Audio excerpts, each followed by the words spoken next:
정부가 전 국민 70%에게 지급하는 재난기본소득과 관련한 2차 추경안을 의결했습니다.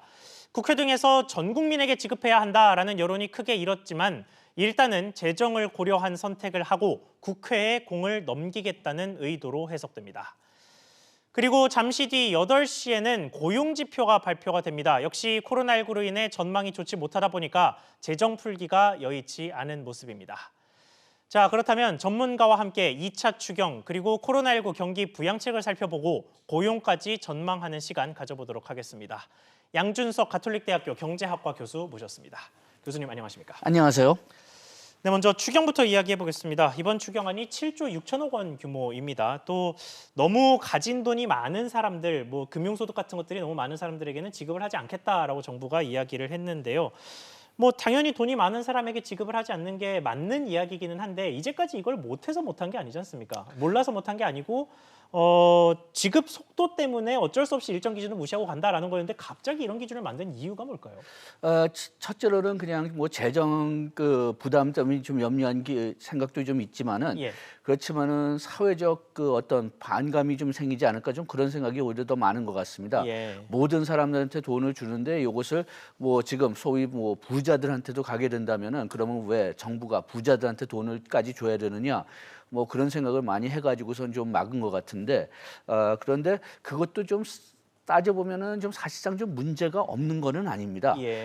지금 우리가 원래 이렇게 돈을 준다는 취지는 코로나 독감 때문에 크게 피해받은 사람들, 코로나 독감 때문에 소득이 떨어지는 사람들한테 그 소득을 보존해주고 그 다음에 우리 그 수요를 계속 어느 정도 유지시켜야지만 기업들이 계속 돌아갈 수 있다고 해가지고선 수요를 유지하기 위해서 또 소득을 보존시켜주기 위해서 이제 주기로 한 건데 그런데 여기에 어느 사이에 좀 기본 소득 이야기하고 좀 혼동돼가지고 그래가지고선 될 수 있으면은 모든 사람들한테 주겠다 그런 프레임으로 어떻게 가게 됐어요. 그래가지고.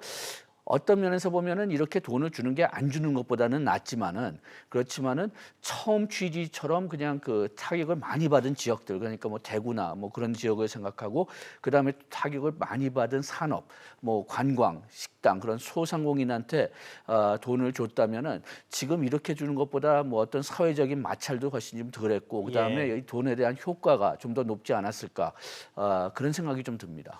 네, 재원 문제도 좀 이야기를 해보겠습니다. 이제 지금 일단 이번 추경에 한정해서는 지출을 좀 구조조정하는 방식으로 해서 추가적인 나라빚을 더 늘리지는 않겠다라는 게 정부의 입장인데 이 부분은 좀 어떻게 좀 보셨습니까?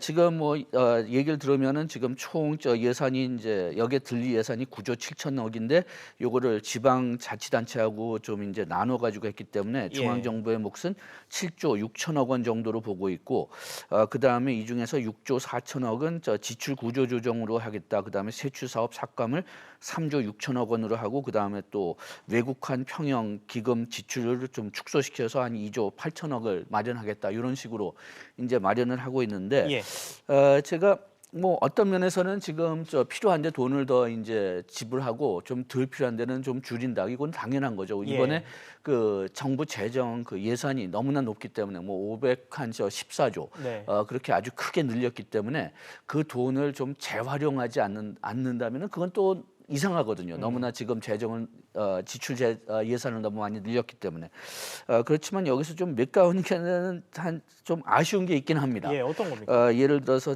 그 철도 산업의 투자 계획을 변경해 가지고서 5,804억 원을 감소시켰다고 하고 그 다음에 또 경찰서나 청사 신축비 같은 걸 1,200억 원 좀 줄였다고 하는데 이런 특히 철도 산업 같은 경우는 좀 지연시키면은 또 거기에 대해서 또 나중에 예산이 더 늘 수가 있고 그 다음에 또 이런 기회에 또 그 좀 철도 길을 좀 바꾸자는 그런 정치적인 압력이 들어오면은 그것 때문에 또 이제 사업도 늦어지고 그리고 또 예산도 늘어지고 그런 차례들이 좀 있기 때문에 미래를 저당 잡혔다라는 얘기네요.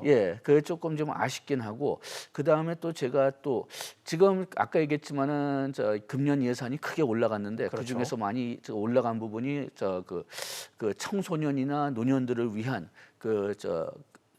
저 프로그램들인데 일자리 마련 프로그램들인데 그거를 조금 좀 재조절하는 게 좀 낫지 않았을까. 이 특히 특히 좀 그 청소년 프로그램 같은 경우는 좀 비효율성이 많다고 지금 나오고 있거든요. 예. 그러니까 거기에서 있는 예산을 좀 더 30대, 40대한테 재배제했으면은 재분배했으면 좀 더 낫지 않았을까. 어쨌든 이런 그 프로그램들의 효율성은 지금 다 검토를 해야 되는 그런 상황이고 이런 사업들이 그런 과정을 좀 시작했다는 건 좀 긍정적으로 보고 있습니다. 알겠습니다. 자, 그런데 정부안에 대한 논의는 좀 짧게 하겠습니다. 왜냐하면 크게 의미가 없는 게 이미 국회로 공이 넘어갔습니다. 그리고 뭐 오늘 임시국회를 소집이 돼서 이 추경안 심의를 벌일 것 같은데 이미 이 거대 정당이 된 여당에서 민주당에서 전 국민 지급을 추진하겠다라고 공언을 해놨기 때문에 아마 그런 방식으로 좀 이루어질 것 같습니다. 구체적으로 좀 어떻게 될 거라고 보십니까? 글쎄요, 뭐 지금 문제는 그렇게 되면은 추가적인 예산이 필요한 건 사실이거든요. 반드시 그런데 필요하다고 하더라고요. 어떤 면에서는 지금 우리가 이 70%를 어디에 선을 그으느냐, 뭐 재산 많은 사람들 어디에 선을 그으느냐, 뭐 거기에 따라서 지금 어떤 면에서는 굉장히 많이 뭐 정치적으로, 사회적으로 많은 부담이 지금 됐다고 지금 봅니다. 예. 그래가지고선 어떤 면에서는 필요 없는 마찰을 지금 세워놨거든요. 그래서 다시 좀 얘기하지만은 처음에 진짜 피해받은 사람들을 선별해가지고선 돈을 주려고 노력하겠다. 그렇게 되면은 별 문제가 없었는데, 그러니까 당시에 설문조사 같은 것도 그렇게 선별해서 줘야 된다고 그런 결과가 나왔는데 이게 어떻게 기본 소득 프레임워크에 들어가 가지고선 이렇게 사회적인 마찰을 오히려 심화시켰으니까 아까 얘기했지만은 지금 상태에서는 돈을 주는 게 안 주는 것보다 더 낫다고 평가하기 때문에 그렇기 때문에 뭐 100% 준다고 하면은 뭐 저도 뭐 돈 받고 싶으니까요. 예. 그러니까 크게 반대할 생각은 없는데 그렇지만은 좀 아쉬운 점이 좀 많이 남아 있고 그 다음에 이렇게 계속 우리가 많은 돈을 계속 써야 될 것입니다. 이번 코로나 사태란 경제적인 파격이 금년 내로 끝날 가능성은 별로 없다고 봐요. 그러면은 예. 계속 금년 내년 추경 예산이 있어야 될 것 같은데 그런데 지금서부터 그냥 좀 효과적인 없는 방법으로 돈을 많이 쓰기 시작한다면은 나중에 오히려 실탄이 떨어지지 않을까 좀 그런 염려도 있습니다. 그렇군요. 자, 그러면 지금 말씀하신 것처럼 코로나19의 경제 충격이 좀 심하다고 하셨는데 그 경제 상황 이야기로 좀 넘어가 보겠습니다. 한국개발연구원, 그러니까 국책연구기관인 KDI라고 흔히 부르는 곳인데 여기서 자료를 하나 냈습니다. 우리 경기 위축이 심화하고 있다. 이런 식으로 이제 좀 강력한 경고성 발언을 했는데 이 진단은 좀 어떻게 보셨습니까? 그거는 저 어떤 면에서는 당연하다고 생각합니다. 왜냐하면은 지금 벌써 서비스 산업들은 거의 굉장히 침체돼 있죠. 그 다음에 이제 또 염려되는 것은 세계 경제가 지금 침체로 들어가고 있고, 뭐 미국이나 유럽 같은 데는 지금 비교하는 그 대상이 이제는 더 이상 글로벌 금융 위기도 아니에요. 이제는 1929년 대공황을 비교를 하고 있습니다. 예. 그리고 실업 숫자 나오는 것도 뭐 물론 대공황은 10년 이상 갔기 때문에 그 정도까지 가지 않기를 지금 바라고는 있지만은 그래도 일단 나오는 숫자를 보면은 진짜 대공황 때 나온 숫자들이 나오고 있거든요. 예. 지금 바로 어저께도 미국의 실업자들이 한 500만 명 또 늘었다고 했는데요. 네. 그렇게 되니까 지금 하반기에 들어가면은 이 경기 침체가 굉장히 세계적으로 심한 상태로 들어간다면은 우리 수출이 지금 40% GDP의 43%거든요. 그런데 우리 수출이 제대로 가동되지 못할 가능성이 지금 큽니다. 네. 그렇게 된다면 아까 얘기했지만은 우리가 코비드를 어느 정도 잡아서 이제 하반기에 가게 되면은 서비스 산업들은 좀 회복할지 모르겠지만 그때는 수출 산업들이 타격을 받는 거죠. 그러니까 내수가 회복되면 그때부터 예. 수출이 또 문제가 된다. 그러니까 이제 어떻게 이제 코비드가 얼만큼 오래 가느냐, 그다음에 여기에 대한 여파를 외국에 있는 정부들이 어떻게 처리하느냐에 따라서 타격을 받는 산업, 타격을 받는 노동자들이 완전히 달라질 수가 있어요. 예. 그런 식으로 계속 이어질 수가 있기 때문에 그렇기 때문에 지금 우리 경제가 좀 침체되고 있다는 것도 사실이고 그 다음에 미래가 어떤 면에서는 좀 상당히 좀 암울하게 보이는 것도 사실입니다. 네, 지금 말씀 중에 미국의 지난주 신규 실업자 수가 500만 명을 넘었다라는 말씀을 하셨는데 우리나라와의 좀 비슷한 지표죠. 통계청의 3월 고용 동향이 정말 몇 분 뒤면은 이제 발표가 되는데요. 자, 이번 주 초에 미국의 실업수당과 유사한 우리나라의 실업급여 신청이 역대 최고액을 기록했다라는 식의 발표도 있었습니다. 그래서 좀 고용 한파 징조가 여기저기서 보이고 있어서 좀 걱정이 되는데 이 3월의 고용 상황이 좀 어땠을 거라고 보십니까? 예. 지금 지금 막 얘기하신 고용 실업 급여를 보면은 예. 그러면은 신규로 신청한 사람들이 2월에 비교했을 때 한 48% 올랐고 예. 지금 받는 사람들의 숫자는 한 13% 올라간 걸로 지금 보여지고 있거든요. 그런 면으로 본다면은 이게 사상 최대 숫자기는 하지만은 그렇지만은 유럽이나 미국에 비교하면은 그래도 좀 나은 상태다. 2월보다 상승세가 그렇게 높지 그렇게 않았기 때문에. 그렇죠. 그러니까 지금 뭐 43%가 이제 늘었다고 해도 예. 미국은 20만 명에서 300만 명으로 갔다가 500만 명이 600만 됐죠. 명, 네. 그다음에 500만 명으로 간 셈이니까 예. 그렇게 좀 몇백 배가 는 거는 아니죠. 지금 예. 2배도 안 늘었으니까요. 그런 면에서는 우리가 지금 어렵긴 하지만은 그렇지만 다른 나라들보다는 그래도 비교적 순조롭게 가고 있다.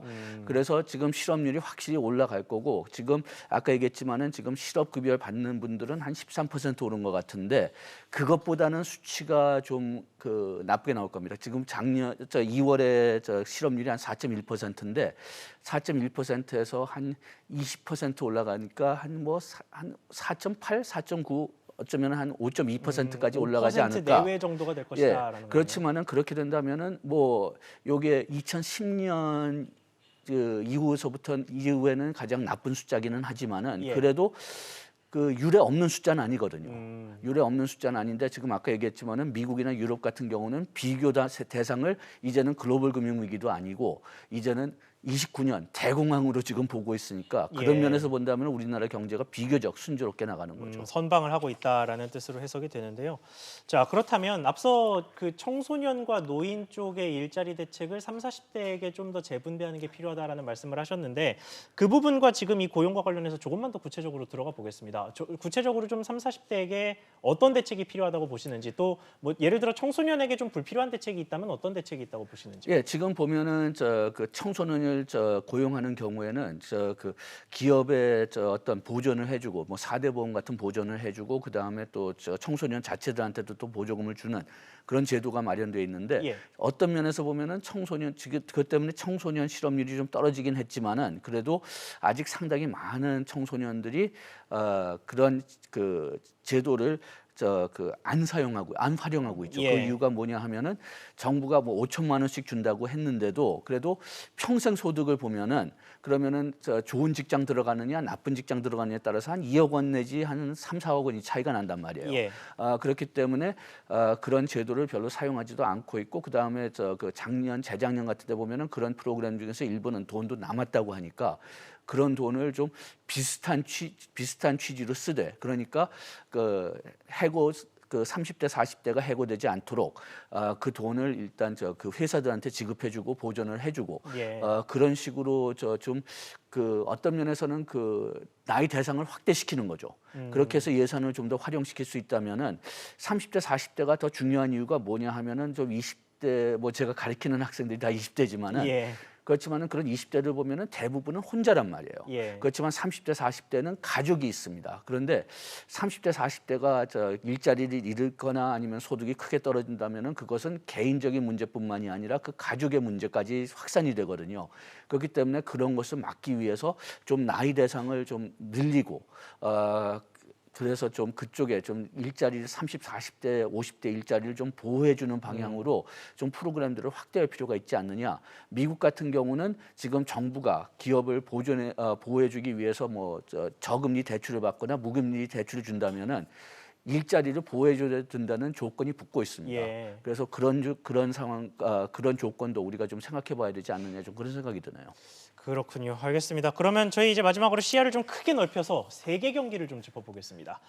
국제통화기금 IMF가 경제 전망 발표를 좀 했습니다. 그래서 전 세계가 마이너스 3%, 또 G20은 마이너스 2.8% 이렇게 역성장할 거다라고 전망을 했는데 한국 역시 뭐 직전 전망에서 2.2% 성장해서 마이너스 1.2% 이렇게 떨어지기는 했습니다만 그래도 다른 주요국들보다는 조금 덜 하락한 게 눈에 띄기는 합니다. 어떻게 보셨습니까? 예, 그래서 아까 얘기했지만 우리나라가 뭐 지금 다 어려워하시곤 있지만 그래도 비교적 좀 잘 나가고 있지 않느냐. 아까 얘기했지만 미국이나 유럽 같이 대공황 기준으로 생각은 하지 않고 있고요. 그리고 지금 나온 예측치는 어떤 면에서는 잘 믿을 수가 없습니다. 왜냐하면 상황이 너무나 빨리 바뀌고 있고 이 코비드가 얼만큼 오래 가느냐, 그다음에 각 정부들이 어떤 조치를 취해 가지고서 뭐 V자형을 만들고 V자형 회복을 만들고 L자형 문제를 피할 수 있느냐. 예. 요게 나중에 그 성장률의 그 가장 결정적인 역할을 할 텐데 어떻게 갈지는 아직 우리가 모르거든요. 그래서 우리나라에 대한 그 성장률 예측, 금년 성장률 예측도 보면은 지난 6주일 나온 것만 봐도 가장 높은 것은 플러스 1.3%, 예. 가장 낮은 것은 마이너스 6.2% 예. 그렇게 나오고 있거든요. 그런 면에서는 IMF는 그 중간에 있는 거죠. 그렇지만 지금 나오는 예측 숫자는 그렇게 믿을 만한 가치가 없다. 좀 그러니까 그렇게 보고 좋게 있습니다. 나왔다고 좋아할 필요도 없고 나쁘게 나왔다고 뭐 지금 특별히 우리가 뭐 우려할 어떻게 필요도 움직이느냐 없다. 또 다른 나라들이 어떻게 움직이느냐에 따라서 이 숫자는 지금 다 가변될 수 있는 상태입니다. 예. 그렇군요. 알겠습니다. 저희 오늘 말씀 여기까지만 듣겠습니다. 지금까지 양준석 가톨릭대학교 경제학과 교수와 이야기 나눠봤습니다. 교수님 오늘 말씀 감사합니다. 고맙습니다.